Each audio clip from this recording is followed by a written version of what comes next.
in this video, the goat spotted me, so ignore that. But in this video, I wanted to share, we had a family reunion this past weekend, and I done a little bit of the cooking on Friday, and then I finished up Saturday. Before the reunion, I captured most of that.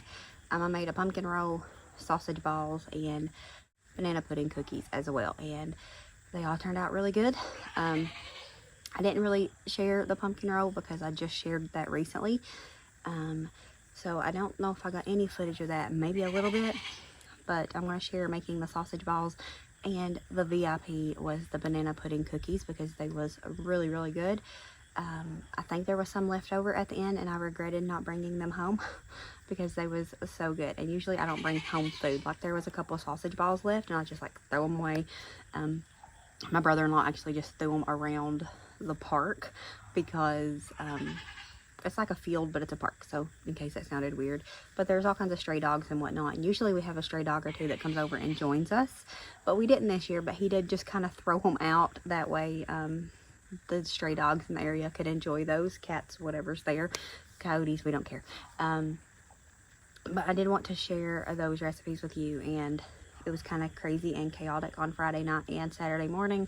You know how it is when you go to make meals for family events. Kim had ended up coming and staying all night. Violet would have been here anyways, most likely, because it's weekend, but you know how it is. And then Kim came and stayed all night because Jonathan was in Colorado on a work trip, and he didn't get back until early Sunday morning. So it was a little bit crazy. It's always crazy around here anyways. Chaotic, hence the name. But I wanted to share that with you, so I kind of set up the camera and I'm going to share that with you. I'll just do voiceovers and whatnot as needed, but I wanted to do a little bit of a let you know what was going on thing. So we're just going to go ahead and jump in and share the things that I made for the family reunion with you.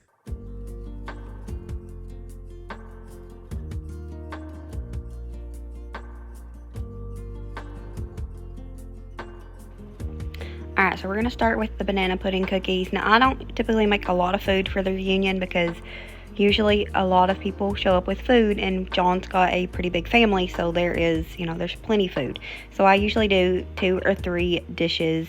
It's always something pumpkin, almost always, and it is always sausage balls. But I also want to, try something new a lot of times. So this was the try something new this year, and it was definitely a hit. I'm not even sure who ended up with the leftovers at the end. I'm pretty sure there's leftovers, maybe. There was still some last I had looked, and because my niece was getting one. But they was really good. My friend Alma here on YouTube, you've seen her in my comments. She is one of my very faithful friends and subscribers here. She sent me this in an email, and I told her that I was going to be sharing it, and that I would, I was going to be making it and I would share it when I did. So that is one reason I decided to film the food that I was going to make for the reunion. This was the Friday before. It was the Saturday after this. So we had went out and ran some errands. I came straight in the door pretty much, put up the stuff. Actually, I think I filmed a grocery haul, but it was a small one. And then I got to cooking. This night I'm only going to do the, what is this called? Oh, the banana pudding cookies. I had already started the pumpkin roll. I started that earlier in the day. I'm not sharing much. There is a little bit of the pumpkin roll at the end because I did kind of change it a little bit, and it's not as pretty, but it's still effective. You'll see when we get there. But these cookies was absolutely delicious. Definitely a 10 out of 10. If you like banana pudding, you like the flavor of bananas, specifically like the generic fake banana taste like that you get from this pudding mix. Lily prefers like the fake banana flavor, but they was really good. I typically don't like the flavor of, like, say, banana pudding necessarily, but these cookies was delicious. Like I said, I really wish I had some to go along with some coffee, and I would definitely enjoy them. I'm going to be making some more very soon. But yeah, when I make banana pudding, I use vanilla pudding because of this, but maybe I need to start using the banana because it was good. But I will have all the recipes and such linked down below for you. Yeah, I'll even include the pumpkin roll, even though I'm not really including it, because I would included it, but I just put out a video like a week ago, maybe 2 weeks ago, that has the pumpkin roll in it, so I decided to skip out on that.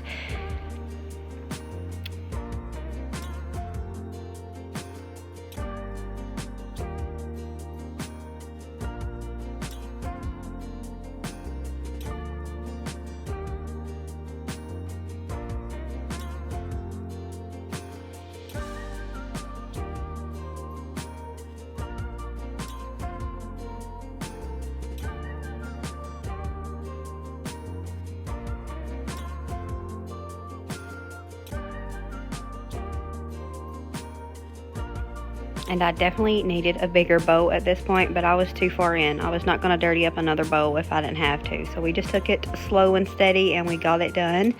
And then we're going to just get them all portioned out. This ended up making a lot of cookies. I think it said it was supposed to make 24. I didn't count to see how many it made, but it did make quite a few, which when you're going to a family gathering, the more the better. Which is why I said I need to make some more and put them in the freezer. That way I'm not eating them all. But I need to make something and share it with my neighbor friend. She's been really good to us lately. She's been giving us some stuff. And I need to repay that gesture. And y'all know that food is my love language. Gift giving and food. And so gift giving food. It doesn't really get any better than that. So I might just make a whole batch and give her half of them. I need to see if she likes banana pudding first. But who doesn't like banana pudding? Some people don't. But I wanted to, I don't even know if the recipe called for this, because at this point, there's usually a point when I stop reading recipes, and it's usually like midway through the ingredients. But I decided that I was just going to jazz up the top. This is something I started doing with cookies, and it just makes them more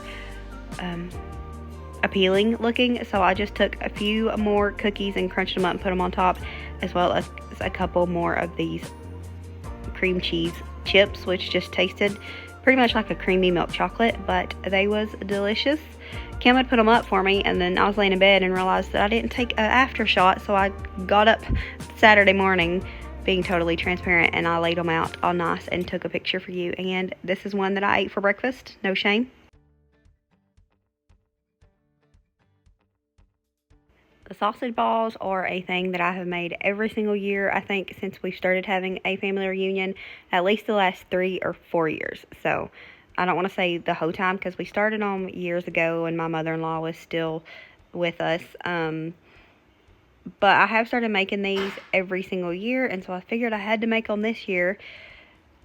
So that's what we did. They're super simple and they are really good. I really enjoy sausage balls, but the rest of my family don't enjoy them hardly. So it's one of those things I can't make because I'll eat them all, because that's just how life works. Super simple. Like I said, it's 3 ingredients. It's sausage, cheese, and Bisquick. You just mix it all together. I think it's 1 roll of sausage. Is it 1 or 2 cups of cheese and 2 cups of Bisquick, or is it 3? The recipe will be down below. It's 3 ingredients anyways, and it's super simple. I did label it sausage balls, aka cheesy balls, because my very grown niece, might I include, but she didn't know what they was, and she had got them, and she just, when we were standing in line, she said, I want some of those cheesy balls, and I didn't know what she was talking about. But ended up she was talking about these, and then when we went and sat down, she was eating them, and she said, I don't know what these are, but these cheesy balls are really good. And I said, that is sausage balls. I think she said, who made these? And the bottom had got a little bit overcooked, in my opinion, so I was like, me, so don't say nothing bad about them. And she said, no, they're really good. And I said, the bottom got a little bit too done for my liking. And she said that was her favorite part. She liked that the bottom was browned. So she said, what is in this? And I said, sausage, because I was worried she didn't like sausage. But she's like, oh, I like sausage. So either way, she likes sausage because she really enjoyed these. So these are super simple. The recipe will be linked down below for you. And our last little bit is our pumpkin roll. You can see here that I wanted to make it go farther. Usually you do them like the short way and roll them so that there's more roll texture. But I wanted it to go farther without making 2. So I wrote it long ways, and instead of being like it just ended up, the cream was just in the middle, but it worked out just fine. It still tasted good. The entire thing got eaten, or I think the last 2 pieces my sister-in-law took home with her. I just fancied it up, and I do notice that when you take things like this to family gatherings, if they are cut up and ready just to grab and go, things get eaten so much better. Nobody wants to have the hassle of cutting up your cake if they can just grab, a cupcake or a cookie or something there beside it. That's less effort. So I did just put on some powdered sugar. Obviously this was, kind of like dissolved into the cake by the time I got there, but put some powdered sugar on the edges, and then I just cut it up into pieces and put it into a take and toss pan. It was simple, easy, and it's one of those things that people often just, I guess, expect me to bring is something pumpkin. And I typically do a pumpkin roll because people really enjoy it, and I like to please people, especially people that I love and care about. So that's what we did with our pumpkin roll. Wasn't the prettiest wrapped. Thankfully, it was stayed together, though. Like, it didn't fall apart, so I call that a win all in itself. But I'm just getting this cut up here. We're about ready to head out the door, even though you can't tell by looking at me because I'm still in my pajamas. See Kim back there fixing baby girl's hair. Because she's getting her ready so that we could head out. But we're going to get this chopped up the rest of the way and get it displayed. Here we go. See, it's not terrible. It could be better, but it could also be worse. So there's that. Alright, so that's going to be it. I know it was a little bit different than I typically do. A little bit different than I typically do. I really wanted to share those banana pudding cookies because Alma sent me those in an email and told her that I was going to be making them soon, and I did, and I wanted to include that. So definitely recommend the cookies as well because they was so good. I think I want to make some just for us. Maybe it makes a big batch, but maybe I can make the dough and freeze half because if I make all of them, I'll eat them. But that's going to be it for this video. I hope that you enjoyed it. If you haven't joined our family, make sure you subscribe down below. We would love to have you. And as always, remember to show grace, be content, and live blessed. Bye, friends.